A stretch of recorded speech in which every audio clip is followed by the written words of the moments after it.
All right, 14.8 in your book or 11.6 in our notes. Title here is Acid-Base Properties of Salts. If you remember, salts are defined as just ionic compounds, and when we put them in water, they're going to break up into ions, and these ions are what can actually behave as acids or bases. So we're going to go ahead and investigate those particular ions.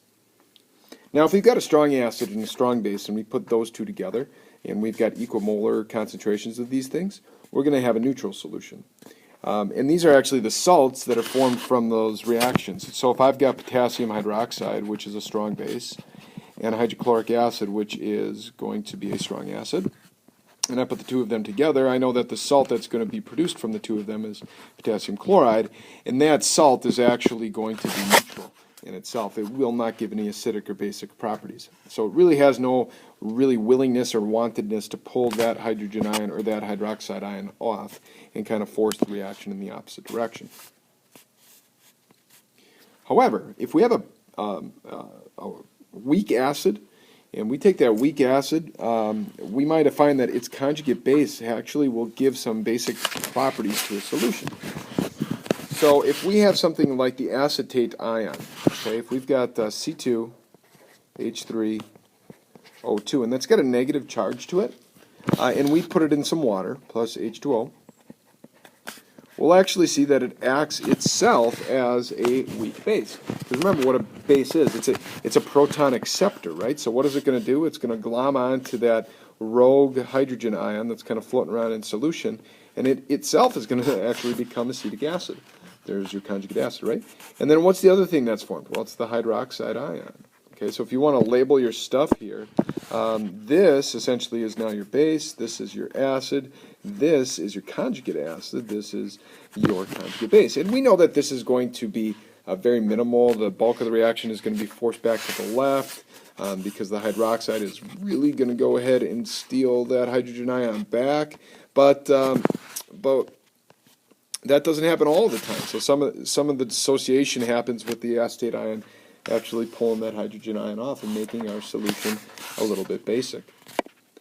Okay, so we've got two examples here. I've got NaF as being one, and I've got potassium acetate as the other. So if you have a bottle of potassium acetate, and you actually sprinkle this stuff into some water, let's put it in a little bit of water here, and you take your pH probe, and you toss it in the water, and you want to see what the pH is, you're going to get something that's greater than 7.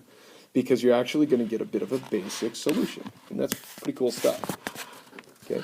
But in order to figure out how basic it is, we're going to need some information. We always look at that thing called the dissociation constant for acids and bases. And the bigger that is, the more acidic or basic that particular substance is. So we need to know the dissociation constant for this material.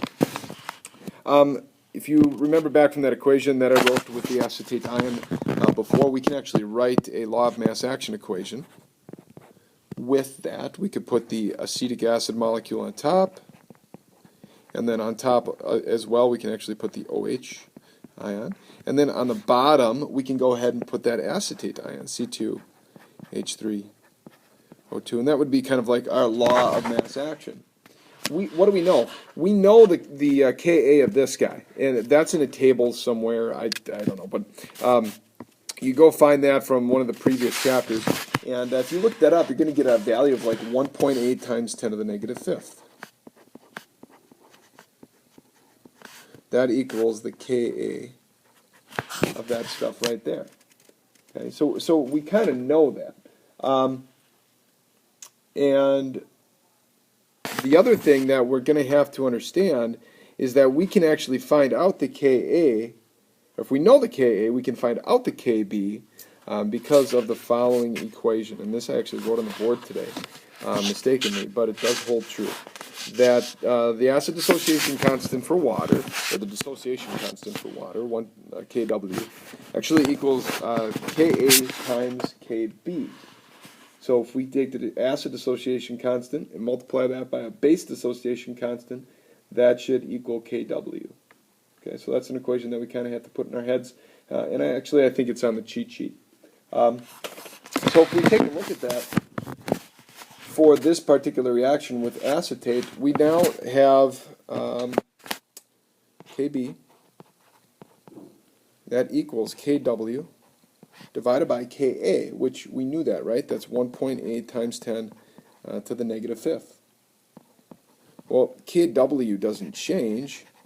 Kw is, as long as we're at correct temperatures, 1 times 10 to the negative 14th. So we can now calculate Kb from this, and in this case it's going to be 5.6 times 10 to the negative 10th. Okay, so now we know our Kb, and we could go ahead and do a whole bunch of equations or ice tables and try to figure out what the concentrations of ions from this particular equilibrium problem would be.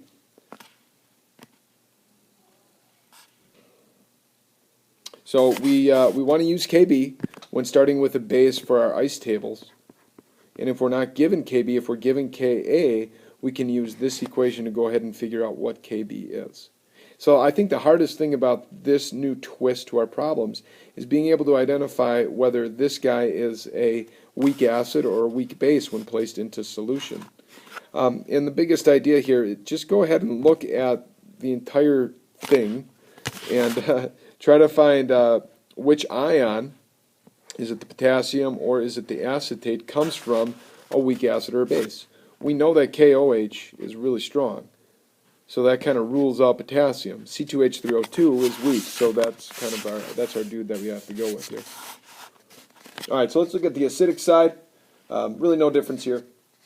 An acidic solution is going to be formed if the cation of the salt is the conjugate acid of a weak base.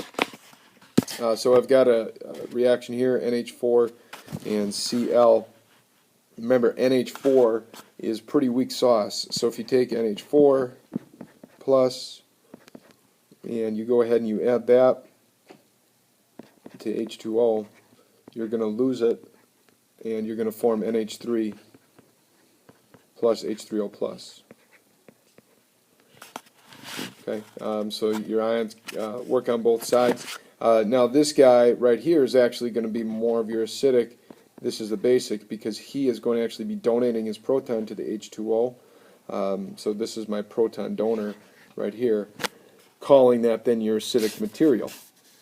The Cl is an anion from a strong acid, so we know that it's not going to have any acidic or basic tendencies. Again, we can understand that this equation is important, and that when we're working with acids, we need to use a Ka. Right? If you want an example problem to do before you come to class tomorrow, because we're going to do a million of these in class, I took a look at 14.19 on page 658, and that had some good stuff. So page 658, it gives you the answer, walks you through the entire thing, but if you just want to start at the top, kind of blindfold yourself and work yourself down to the bottom, that's essentially what we'll be doing tomorrow. All right, that's 14.8.